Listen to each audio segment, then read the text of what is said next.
கருணாநிதி நினைவு நாளை முன்னிட்டு சென்னை ஓமந்தூரார் மருத்துவமனையில் இருந்து மெரினா கடற்கரையில் உள்ள கருணாநிதி நினைவிடம் வரை முதல்வர் ஸ்டாலின் தலைமையில் அமைதி ஊர்வலம் நடந்தது. கருணாநிதி நினைவிடத்தில் முதல்வர் ஸ்டாலின் மலர் தூவி அஞ்சலி செலுத்தினார். அநியாயமான வணிக ஒப்பந்தத்தை ஏற்க வைக்கும் மிரட்டல் முயற்சியே அமெரிக்காவின் 50% வரி விதிப்புக்கு காரணம் என லோக்சபா எதிர்க்கட்சித் தலைவர் ராகுல் கூறியுள்ளார்.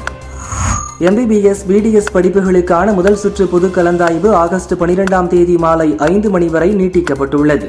கல்லூரிகளை மாற்றிக்கொள்ள விரும்புவோர் இந்த வாய்ப்பை பயன்படுத்திக் கொள்ளலாம் என அறிவிக்கப்பட்டுள்ளது.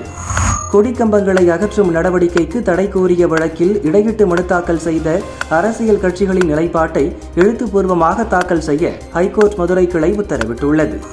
கேரளாவில் முறையாக பணிக்கு வராமல் சட்டவிரோதமாக விடுப்பில் இருந்த 51 அரசு டாக்டர்கள் பணி நீக்கம் செய்யப்பட்டதாக அமைச்சர் வீணா ஜார்ஜ் கூறியுள்ளார்.